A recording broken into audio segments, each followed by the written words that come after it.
Hello, Norman, and hello, Tommy. How are you? Hello. Doing well. In 2017, the Frantz Fanon Foundation, during its third rencontre, asked participants to share their thoughts on thinking human. In 2020, this health crisis posed with even more relevance and gravity the question of human and its place in a society for which it has always been perceived as a burden. This impossibility for the capitalist and racist system to think human has repercussions even at the level of international institutions such as the UN and its agencies, even if they call for leave no one behind within the framework of the 2030 agenda. We have thought to the question of dignity, so that of the Black condition in the face of death in a system of white domination, which keeps Black body in social, political, and epistemological non-being outside of humanity. Following the instrumentalization, even the shameful exploitation of this pandemic, we can see the concern is not the human, who during this crisis was reduced to a figure.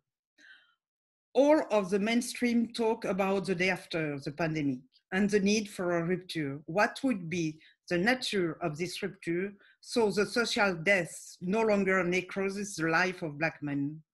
What form do you think this rupture should take so that it is not limited to an incantation and that it sets us on the path of changing the paradigm, capitalist and Eurocentric white domination? Would it be enough to commit to what Frantz Fanon suggests when he affirms that, I quote, "It is by an effort of self-control and stripping, it is by a permanent tension of their freedom that men will create the ideal living condition for your human world." Will this be enough to restore to Africans and Afro-descendants the dignity whose white supremacy has deprived them for centuries? The floor is yours.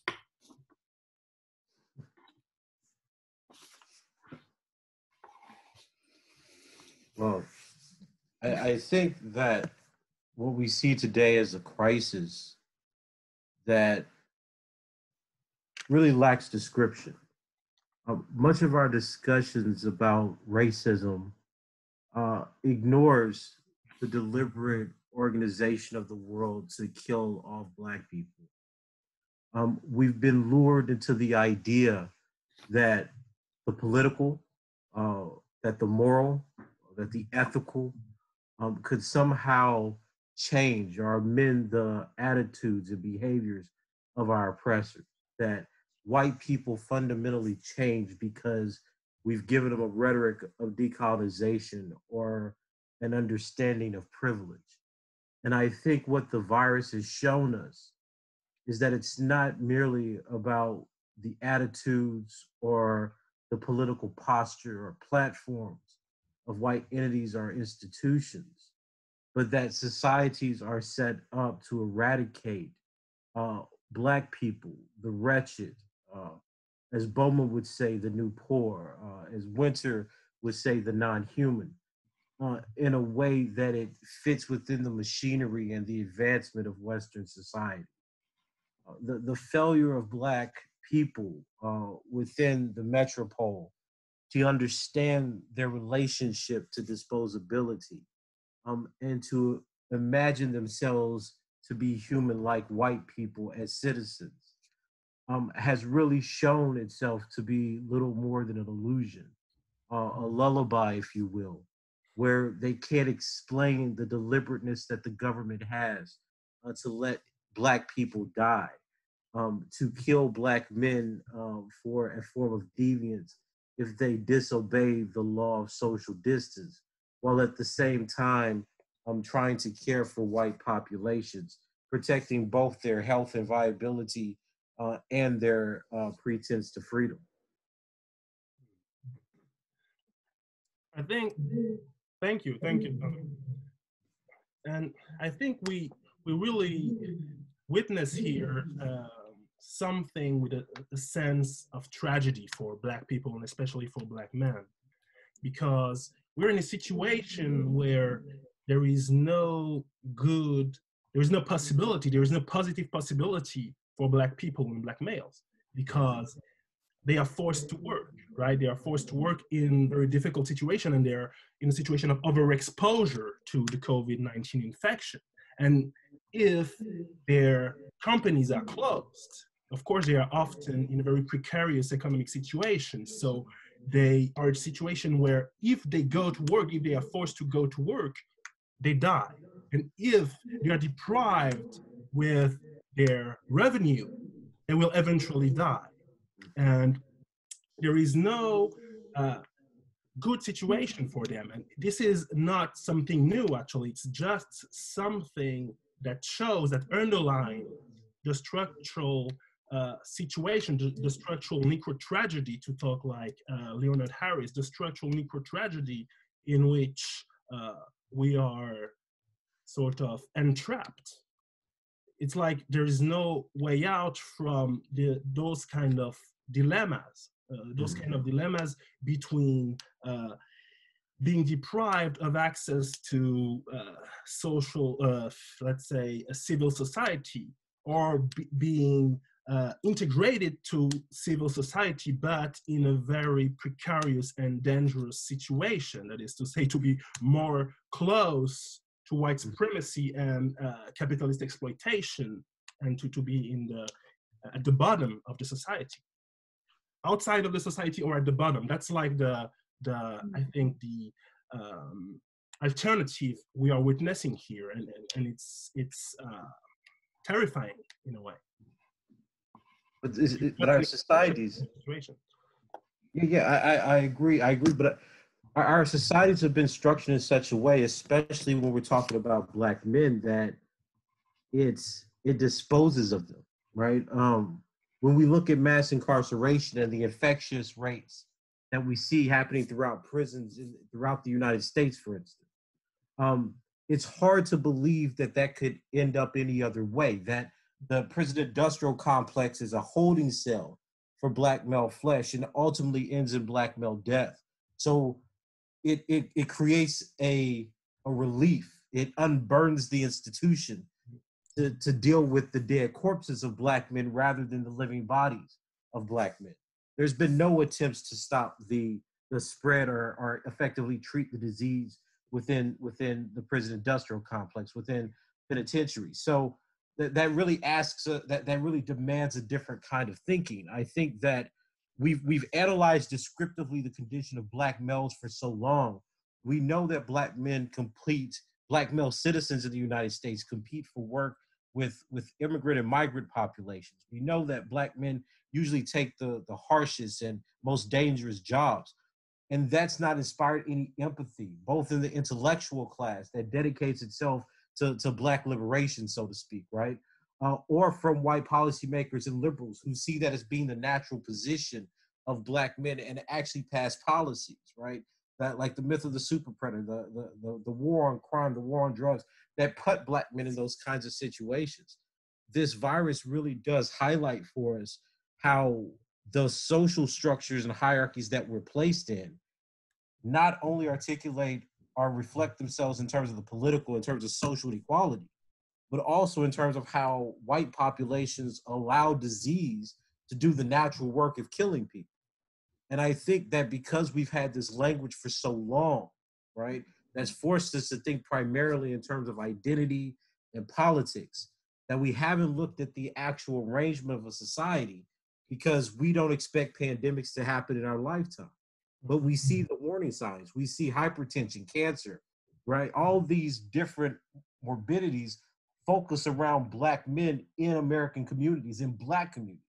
They go untreated. So it's no surprise that a pandemic also follows the same track of previous disease towards the elimination of these men in those communities. Exactly. And because of this, we are organizing the society in order to save, I mean, that's one of the main arguments, to save our elderly people, right? That's the argument for the lockdown and all those kind of policies. But the problem is, usually Black males do not even live that long. Exactly.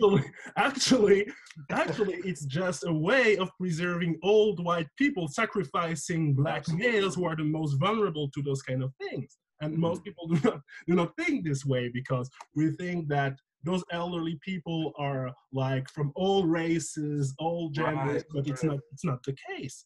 And it's exactly the same situation in Africa. There are just not that much elderly people in Africa, and that's why the disease is not that impressive in the African continent, because it's a very, very young continent. So even those policies, in a way, I mean, it's not a very popular idea, but it's just something I want to hear about you, if you're down with this idea, that there is a sort of underlying white supremacist idea in this notion of preserving elderly people, because there are, well, massively white people. Oh, absolutely. Absolutely. But this is, you know, when I describe Black men as beings with no futurity, right? This is exactly pointing to what you highlighted there, right? That we, you know, we don't live 65, 70, we're exceptional if we make it that long. So, but think about the consequence of that, right? Like, the disease eradicates, it's primarily targeting Black men, working class men, etc. You wipe them from a whole community to a greater extent that the prison industrial complex, police homicides, etc. can do. So then what's left for a people? How does a people construct its values with grandfathers, uncles, fathers missing, right? While white people preserve their legacies, their narratives, right? Remember, you know, Fanon makes the point in Black Skin, White Mask that the world is constructed to reflect the white family. So imagine a world where the preservation of legacy, the preservation of power is being saved by certain policies, while that very same cultural memory is being eradicated. That's not merely a health disparity. That is a deliberate consequence that likens itself to genocide.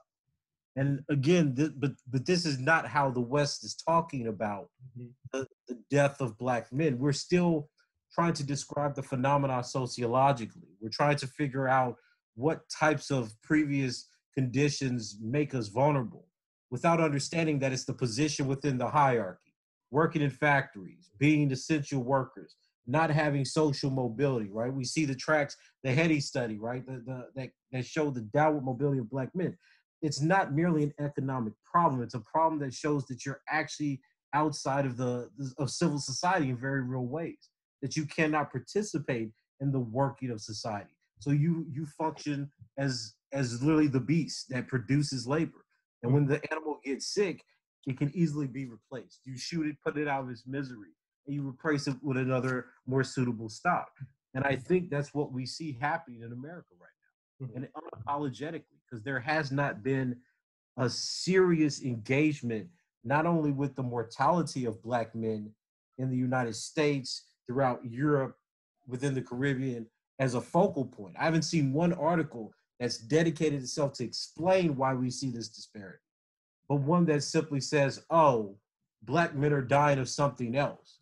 And it's that moment, that failure to be outraged by how Black men are dying, drowning in their own mucus, not being able to breathe, that should reflect not only a governmental policy, but about the intention that civil society has towards these men. There's something else I wanted to interrogate you about. It is a discourse that I very often heard, that women are at the forefront of the epidemic, right? They are fighting against the epidemic, that they will be the main victims of the epidemic. But when the first stats came out and we saw that the main victims were Black males, the discourse didn't change.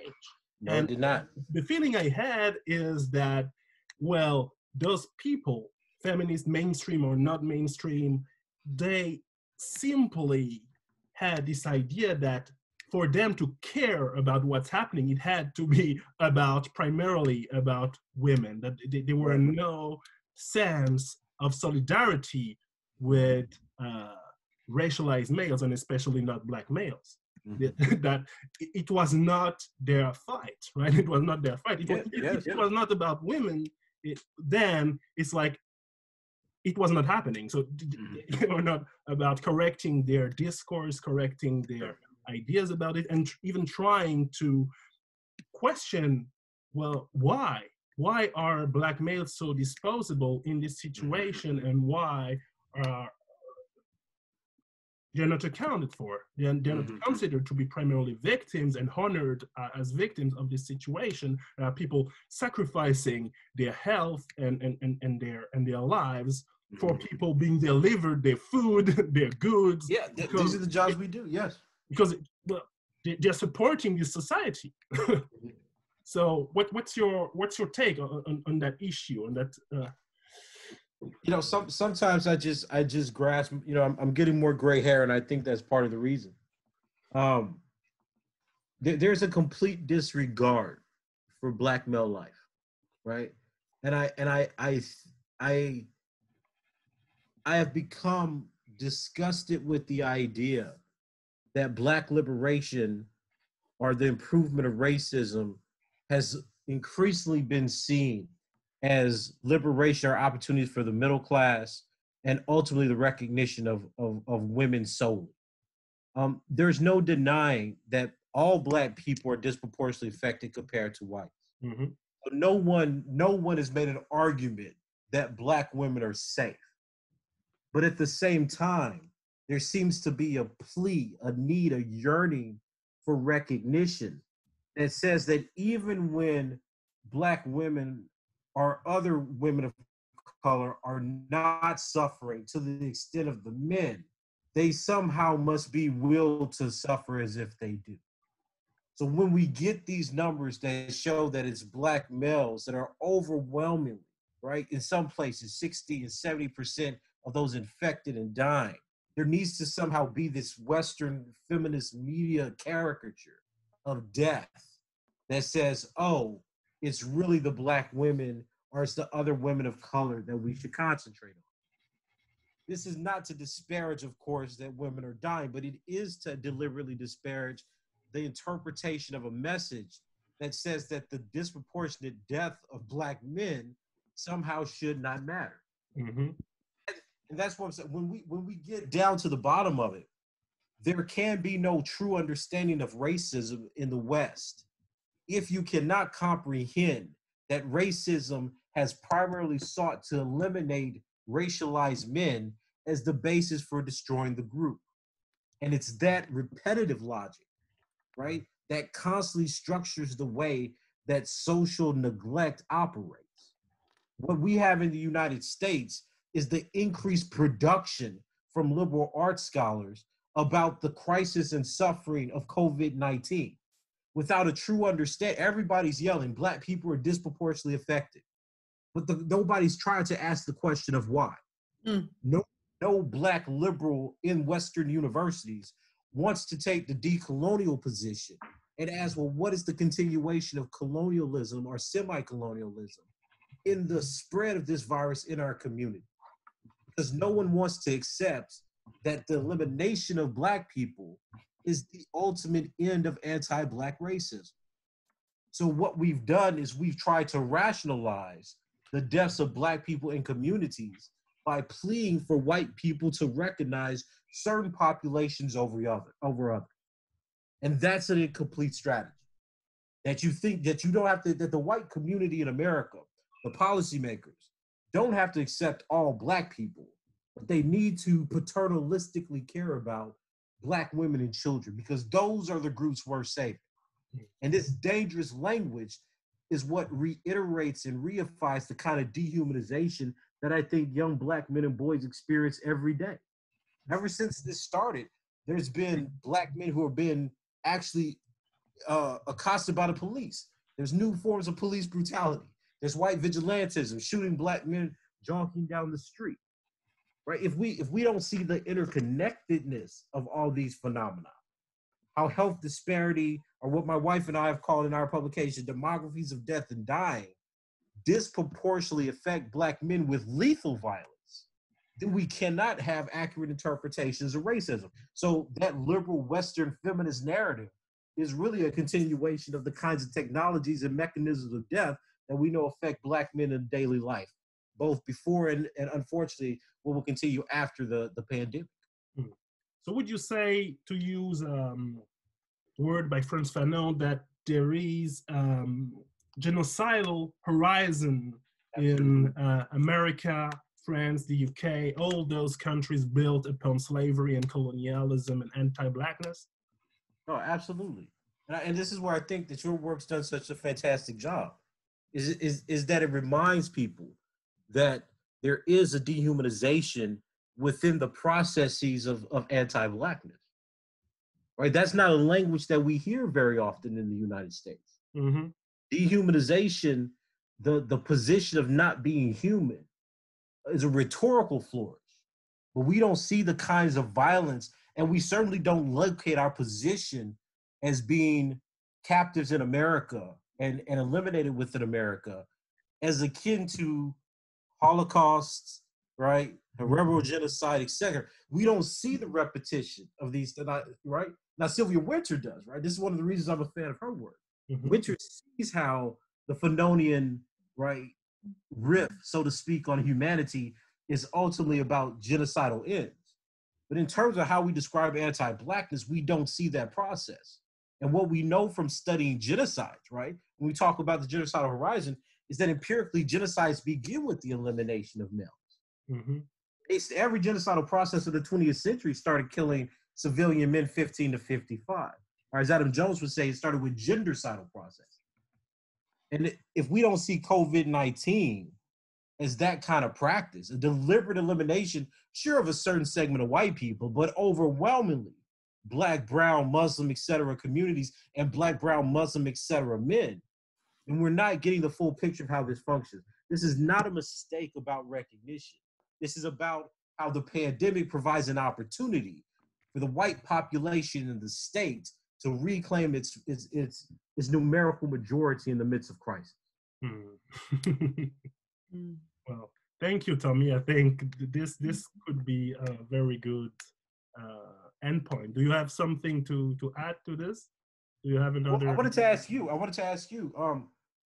you know, as someone who's experienced this personally, how do you see the society addressing victims?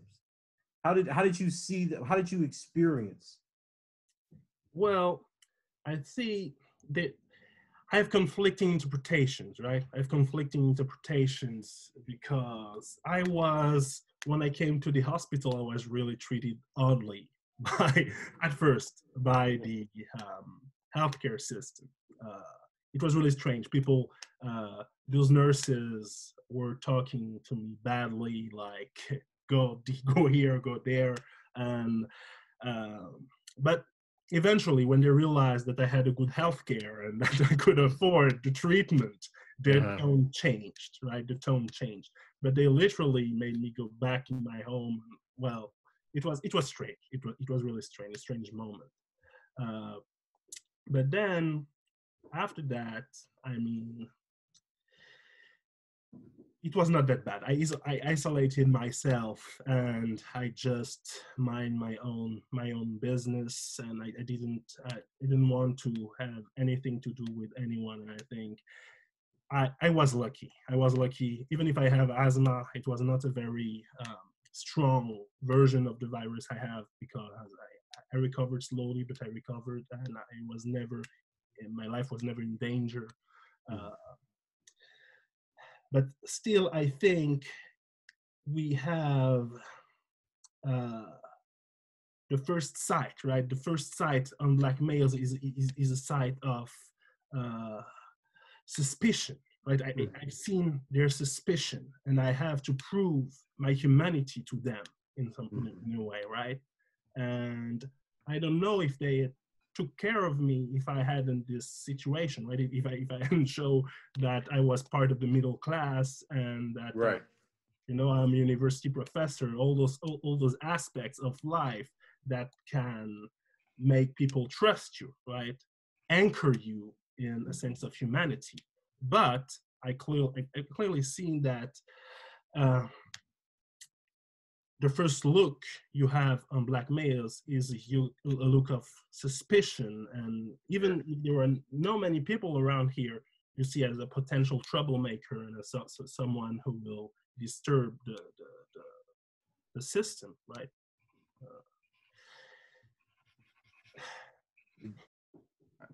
You know, I wanted to ask you, being in the United States, for instance, given that it doesn't have national health care, was there, did you find a tension, or did you experience a crisis having to appeal to a kind of bourgeois sensibility of being and identity so that they don't treat you as if you are disposable? Yes. Yes, it's kind of strange. It's kind of strange, and I'm not saying socialized healthcare in countries like France is perfect, right? It has gone through a lot of issues in the recent years, right? But it is clear that here in the United States we have a system that deliberately organizes and stratifies the care they provide. And of course, it is clear that those people have your life in hand. So you have to behave a certain way. You have to, because it is clear that even if the hospital you're going to is a nonprofit, you're still business driven, and they have still a very deep, and you see it immediately, a very deep sense of entitlement about what they can do with you, what they can do about you. And they do not hesitate to ask you personal questions about who you are, about your job, about your origins, right? Like if it were absolutely relevant in the care they provide you, but it's not. It's just relevant in the way they will discuss among themselves and decide how they will deal with you as a human being. I mean, the level of care they will provide you. And you know, I was lucky because I got a really good care, I think. But that was after I proved myself, right? You have to prove yourself as being worthy of their care. That's at least that's my personal experience, but that's how I felt. Yeah.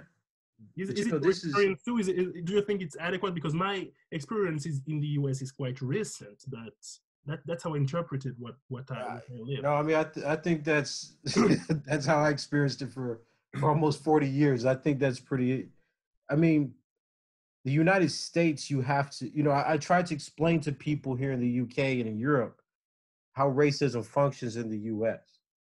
And it's not just that you have a good job. You have to be able to buy your humanity. So you need the insurance to buy health. You need money to buy your way out of police violence, right? Which you never really do. But you're constantly trying to create a class dividend that allows you to escape the brutalities that are so associated with death and blackness, even though they're ultimately inescapable. It doesn't, because in America, it doesn't matter if you're a black man with a PhD, right? It's like Malcolm X said, you're still a nigger. And that reality is very difficult for many people to get. And this is why I think that American thinking, despite being so rhetorically rich about racism, is so substantively poor. Because the way that we deal with racism is our attachment to whiteness. And I mean, even the most adamant decolonial scholars still demands recognition or yearns for recognition by white people. And I think what I've understood very clearly is that if you are a black person, but definitely if you are a black man that refuses the extending of their hand, the only thing they can wish for you is death and failure. And in a situation where black people are constantly dying, where black people are constantly incarcerated, where black people are refused care, where doctors are choosing to not save sick black people, it seems the most minimal of ethical requirements would be for the Black thinker to refuse white people's head.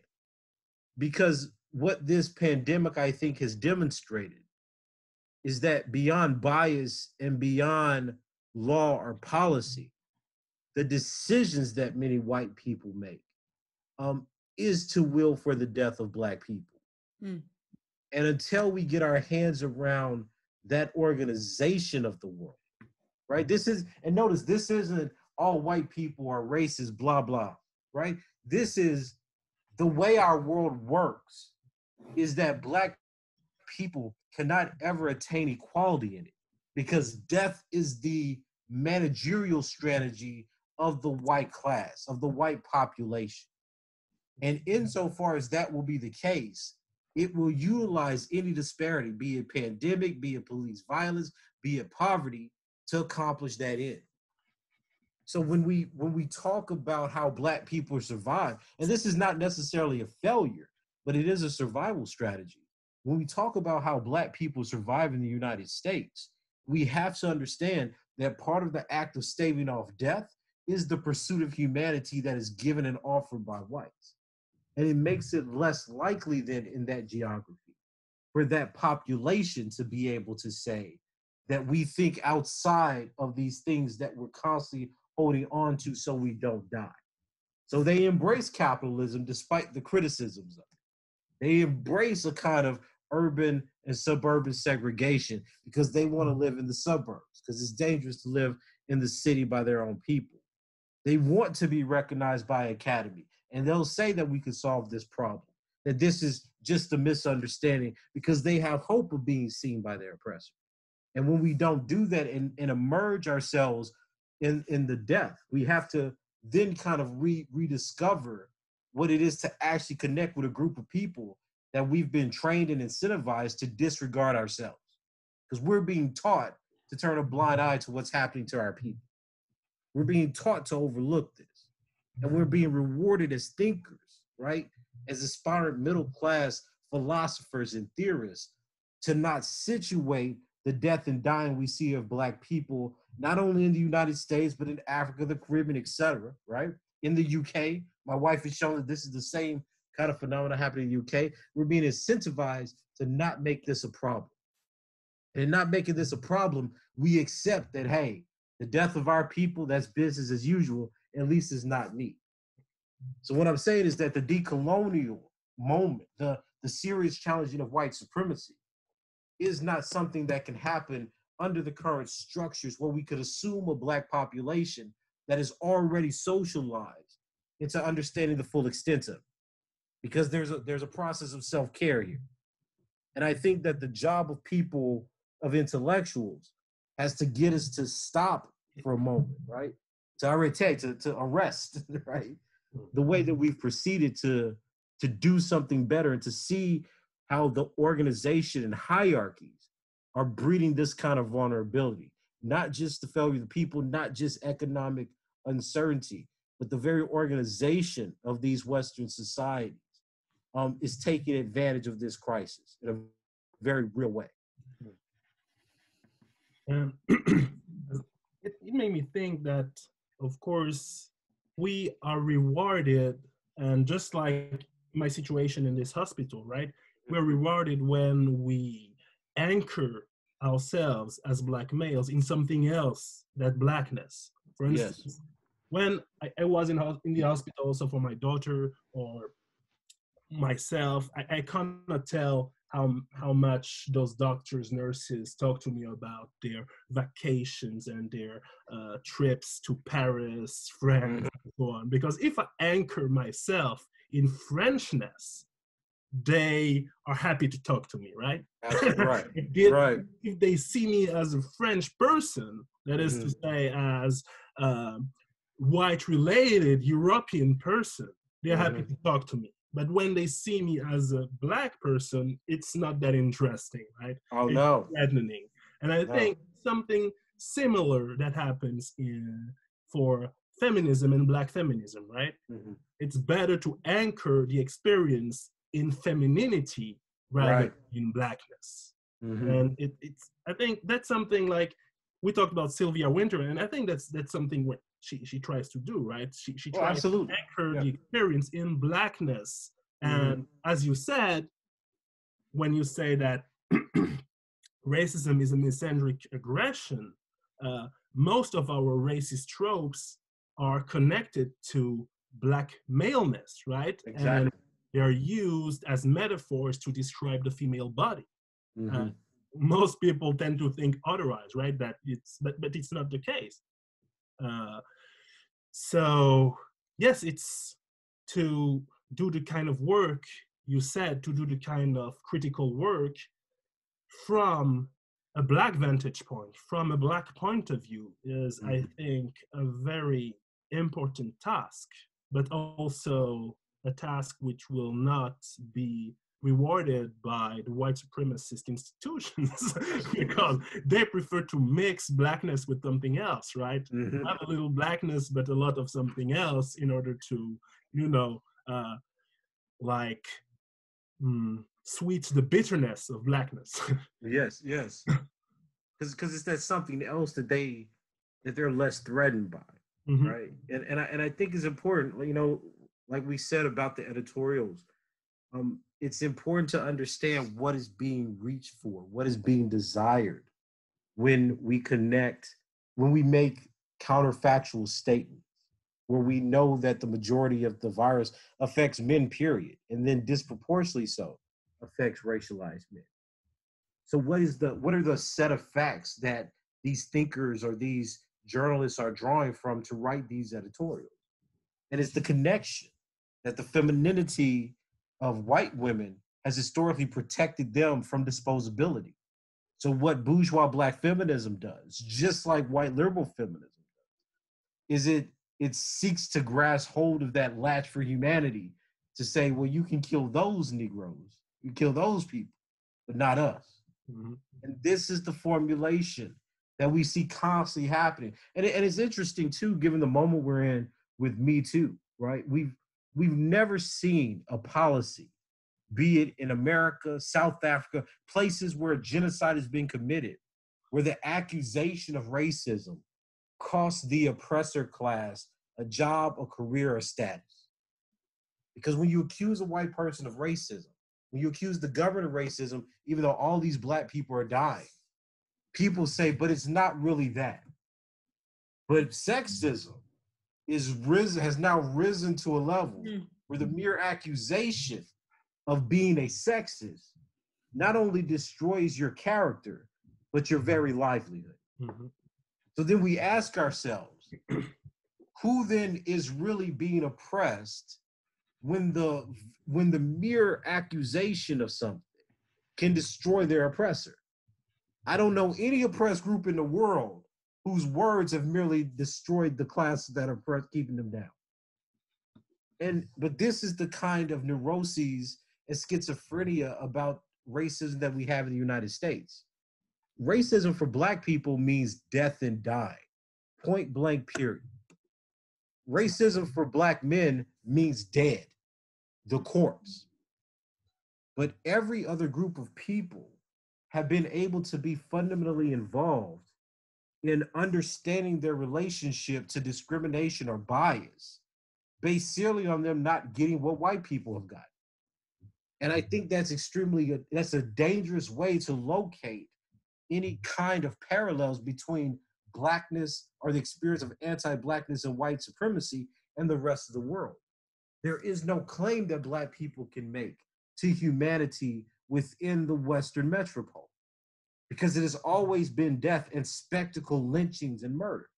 The way that you've managed Black populations in the colony or in the South or within America has always been through active forms of lethal violence, specifically against men, but also amongst Black people. Being discriminated against, told you're not as smart, you're not as capable, is not the same thing as a genocidal process. It is not the same thing of making corpse from living flesh. And for people to not recognize that, this is not a misunderstanding, for people not to recognize that the ways that racism functions is about the creation of corpse and rotting meat, even in the midst of a pandemic where that is what we're surrounded by. is not merely a failure of understanding, it's a failure to know, right? And it's, I guess what's upsetting about it is that the black people, right, we already know where white people stand. They want to use Africa as testing cells for vaccine. We already know where white people stand, right? But for black people to not make this connection is truly a failure of the intellectual histories and heritages that we've already established throughout the 20th century that seem to be fading away or not being grasped for in the midst of a pandemic, which are very much needed in the beginning of the 21st. Just to conclude, Tommy, I know you're interested in Afro-pessimism, in discussing with Afro-pessimism, in dialogue with this paradigm. And what do you think of Wilderson's claim or Marriott's claim that there is no strategy for redress for Blackness, right? This idea that all this situation is, in a way, inextricable, and that we need a sort of catastrophe of something unimaginable in order to get rid of this pervasive anti-Blackness. Do you think there is a political strategy, or do you think that we should just, I don't know, we should just wait for a catastrophe or for a destruction of white civilization, or I don't know. What do you think of all this, things that were discussed in the Black Academy nowadays? I guess because I'm an intellectual historian, I'm always shocked by what we think are new arguments. I'm very much a fan of Wilderson and Marriott's writing. However, I think that the introduction of those perspectives as if they're new interrupts their actual salience and prevalence throughout Black intellectual history. I take this to be Fanon's position in the rest of the earth. I take this to be a later Du Bois position, right? I take this to be most of the positions that Black people had under slavery in America. I mean, we can go on and on and on. That being said, I think Afro-pessimism often relies on the trope of human agency, as if civilizations are not born and do not die. The reason we're having this conversation now is because the civilization, the time before us, died and started over with a new sets of values. The debates at the end of the 19th century were debates about Anglo-Saxons or Toots taking over the world. And we saw in the 20th century that develop and being solidified through mass genocide. So will we find redress within the political? Absolutely not. A good friend and mentor of mine, Derek Bell, made that observation back in the 1970s. Absolutely. Will we need a catastrophe? Absolutely. But the catastrophe that happens will not only be the erasure of white time, but also our time. These things coexist. The reason we have Afro-pessimism as a metaphilosophical intervention into the assumptions of progress within the political and the anthropology of the human is because the human has erased and paved over the kinds of difference that does not allow itself to be assimilated or recognized fully as human within the concept of the human of Western man. So we understand that as a problem, but the catastrophe that we're claiming that will come, or the end of civilization, will also be the end of Afro-pessimism. It will also be the end of these critiques, because the values that will come about will not be coterminous with the predictions of the time now. And I think that because we have a hard time imagining our own end as being intertwined with the continuance of politics and oppression, right? We see ourselves removed. Well, when the white people change, we can all get along. There will be fundamentally different understandings of Blackness. There will be a new human, so to speak, right? So I think, and that's a long way to say, I think that those criticisms and writing point to something very, very important with our own time. But they depend on a certain kind of futurity and resistance that I don't think is called forth or demanded by the power of the critique itself. What will end white supremacy will be a catastrophic event that will inevitably cost the lives of millions of white people. It will also cost the lives of millions of black people. And upon the ruins of that, there will be an acknowledgement of the failure in some sectors. This will not be a humanism where all white people and black people love each other, but it will be a creation of a new set of being or different kinds of beings that recognize the failure of the previous values. And that may be a war for the later 21st or 22nd century. Yeah. I think we have to recognize now is that human thought, and that means our thought, black people's thought. I don't mean the white people that pretend they're human beings. Because I think by the actions they produce, we have to seriously question their humanity. But I think that for black humans, we have to understand that the possibility of recognizing the power of the critiques of Afro-pessimism is that we have to imagine, we have to write for the time beyond our own. And that's how white people create it now. Before white people were actually in control of neoliberal institutions and corporations, white people willed themselves from the Industrial Revolution forward on the notion of an ideal, that they were superior to all other groups of people, and that all pursuits of technology and advancement in time should achieve that goal. For black people, we have sought to attain freedom from that.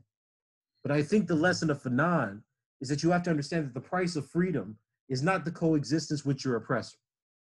That while we can make moral proclamations about violence, violence inevitably is needed to undo what was created under a false pretense. And while Marriott and Wilderson are correct, I don't know if they've reconciled completely with the extent of the violence necessary to achieve their aim. Yeah. So I think that we, at some point, black people will have to accept that the violence against them will have to be outweighed by the violence they need to overcome the weight of the world.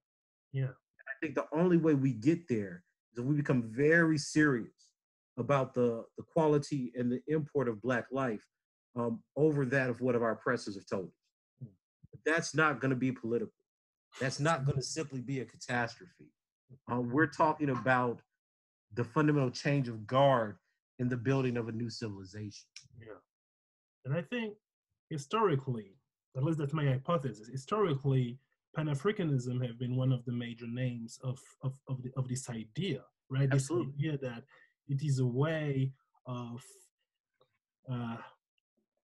providing all Black people with a place, which is not just a made-up nation, right? Because every Black people in the world has been deprived of his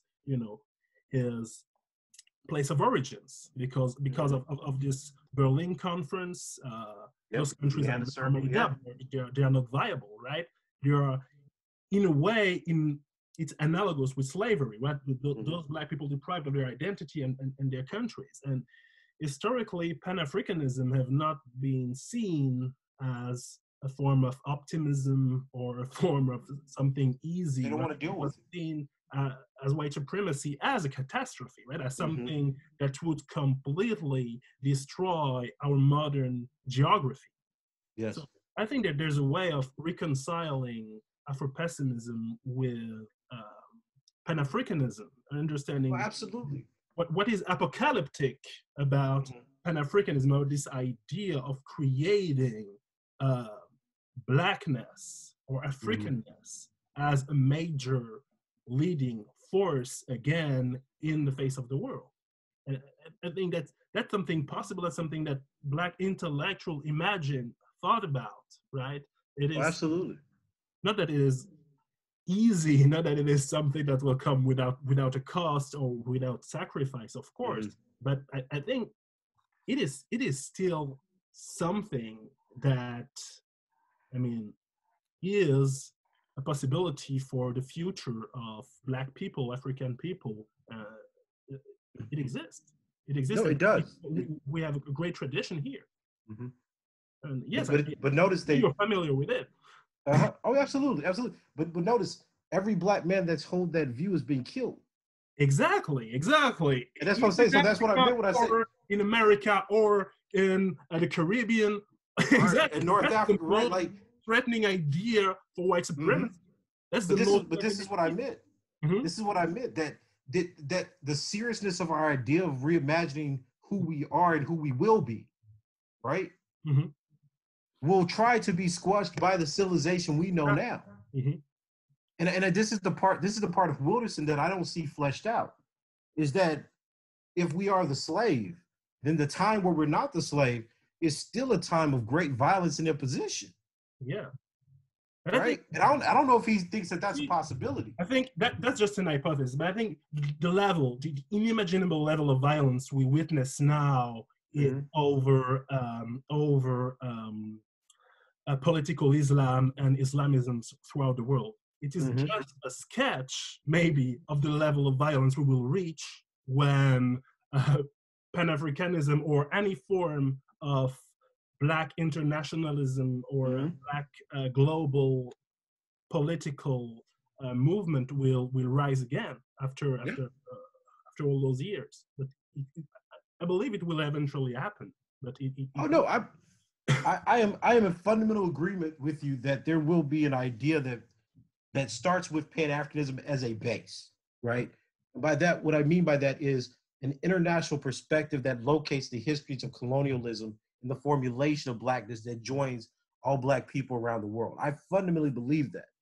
But that can't happen as a political idea within the configurations of our present thinking, because and this is what I meant when I said that racism managerial strategy, every Black person, but especially Black men, Huey P. Newton, Frantz Fanon, Du Bois, that have held that view, have even been exiled, assassinated, or killed.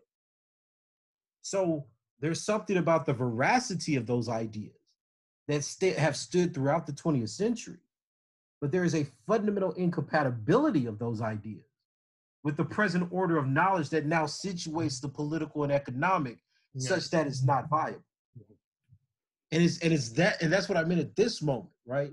That this is not just the catastrophe. This is, for this idea to exist, we're talking about the end of days, so to speak. And I don't mean the rhetorical end of days like burn it down. I mean the collapse of economies, disease, pestilence, famine. There is going to be a fundamental reorganization of life that is going to allow a space for that to happen. And I don't know if that's the product of human agency. I don't know. You see what I'm saying? Because I think we get lulled into this idea that it's what we think that determines an agentic force in the world that makes things happen. It's like magic. I don't know when that's happened. What we've seen is how philosophers, theorists, Black thinkers, etc., have provided a set of values for a world to be constructed anew, right? That may unfortunately be the situation that we're in, where our responsibility is an accurate diagnosis and the demand that the world not recreate itself in the image that denies us our rightful positions as full-fledged human beings and human possibility. But what I'm saying is that to get there, that means that there is an appreciation of the fact that the caricature of the human embodied by the white populations and empire are figments of imagination because they demonstrate barbarism and inhumanity, the destruction of our people. And that could never be part of what we aim to happen either now or in the future. And that's what I don't think that the Black theorist is ready to let go. I don't know if Afro-pessimism takes us to that part, the reconstruction of a value in a world that we know does not yet exist. But I'm on board with the criticism. I think it's completely compatible with critical race theory, Afro-pessimism, etc. I don't see these things as tension because Black people disagree. Black people have a rich debating intellectual history of disagreeing about different perspectives. The communalists and the Afro-pessimists, the Afrocentrists, the Pan-Africanists, we have lots of different ways to get to a problem. But what we've done under the confines of white universities is we've said we could only pick one. Yes, exactly. Now the Afro-pessimist is somehow, or I should more accurately say, the rest of the Black establishment is at war with Afro-pessimism because it doesn't like its pessimistic message, which is the same thing it did to critical race theorists back in the 80s and 90s, right? It was the same thing it did to the Afrocentrists in the 90s and 2000s, right? There are different ways to configure this problem. So I think that it's our fault. This is Black people, Black thinkers' fault, if we don't take a cue from even the conversations you're having with a Césaire and a Senghor and a Fanon about different ways that revolution are possible. I just happen to think that people like Senghor wrote, like, you're not going to get there through negritude and poetry. The reality of the situation is that some people are going to die. And I'm not sure Afro-pessimism has the sensibility yet. It's very good at highlighting how we die, but it hasn't added that other step about the other people that are going to have to die as well for this to change. Well, thank you so much, Tommy. I think. No, thank you, Norman. Thank you. It's a good point. It's a good point to end the conversation. What do you think, Mireille? No, I enjoy really the conversation. It was wonderful. Because no, you raise some points very important, and I don't know how. My question, if I may, I have just a question. I understand very well what you explained, but how could you proceed? I don't know what to do to raise the point you underline, specifically about the responsibility for a Black person to not how did you say, to not negotiate with white supremacy or white bourgeoisie, and to make them understandable. It is a question of life. It is. And when they try to negotiate with the white supremacy or white bourgeoisie, or the recognition by white people, they are acting against Black people. Right. And how therefore could we introduce some element of rupture, and what will be the rupture, on which topic specifically, on ontological or epistemological level? What will be this rupture? Because it's, when we discuss about that with Black people, it's very difficult, because right now the people think if we are getting reparation, for example, political reparation, it will solve the problem. Or that's just a lie. It's just What from your perspective, I understand it's not really the solving of the problem. Yes, but we have to. It's just a step, but not absolutely solve the problem to end structural racism. Therefore, what will be the? But we have just 6 minutes. Well, I'll say very quickly. But we can if you want, we can extend the time if you want, if you think it's necessary.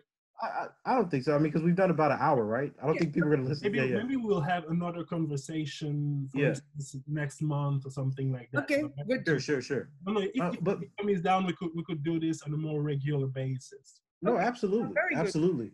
But I want to say very quickly that if you're here. Yeah, but we've been socialized. We've been taught to expect the same system that built white supremacy to work for us, and that's at a very piecemeal level. Civil rights laws, human rights protections, right? Even the UN, the declarations are the assumption that the human rights fits the bill for everyone. That is a flawed ontological assumption. And I think that we see it in the crisis of development, as well as the places that people are recognized as humans and are put on the list as threats, terrorists, rebels, etc. Right? What we have to start teaching Black people is that their assimilation into this bourgeois idea is creating the basis for which some people are disposable. Because what you have in America are a whole bunch of Black middle class and bourgeois people, Black academics, who not only are distant from the middle class, but endorse strategies of elimination towards the underclass. So you have people that look just like us, that claim to be down for decolonialism and Black liberation, that don't want to see Black poor people, that don't care about Black poor people. And what we have to explain, and this is the moment of the rupture, what we have to explain is that despite our class elevation, I think this is what Wilderson is trying to do, but he doesn't use this language, that the class elevation, the difference that we see in education and economics, never actually separates us from the nigger. And until we can get our head around that the kinds of things that are built to talk about the degrees of human that apply to whites don't apply to us, we will continue to endorse strategies that are hierarchizing poor, working class, deviant Black people as being able to be killed. And that's a concrete phenomenon. That's not just be a better person. It's a concrete phenomenon. You can see the relationship between who is policed, who is allowed to die, who is employed, and then what Black people like these Black feminists are saying about those groups of people. So we see an overlap between the Black people that Black feminists and Black liberals say are deviants, are rapists, are criminals, and then policies towards those very same groups of people by white people like the police state, institutions, academics, and the economy. And that's the immediate goal of our rupture has to. We have to get rid of the ontological semblance between bourgeois Black people or Black people who aspire to be in the middle class and the white supremacists that oppress everybody, right? And I don't know, I guess for most philosophers, that's too small a goal, but that is a very real trajectory of how our people are dying, especially where I'm from in the South. Norman? Thank you. I think it's I cannot talk for 2 minutes. I'm too slow speaking in English, but I just want to say thank you, Mireille. Thank you, Tommy. Thank you, Asdin, who directed the thing, or the metteur en scène. And see you soon, hopefully. Maybe for another conversation. Why not? Absolutely. Thank you so much for the opportunity. I enjoyed it. I loved it. Thank you. Thank you to both of you. It was really interesting, and I think we will jump on Norman's proposal to have this conversation once month, or maybe once every 2 months. Oh, yeah, I think it's great because I think something like this that's reaching out, especially, I mean, since Norman's in the United States and I'm in Europe now, I mean, I think it really does give us a sensibility to really kind of do a comparison between the two instead of just talking for one geography. Okay, thank you. Bye-bye. Glad you're feeling better, Norman. And take care of you.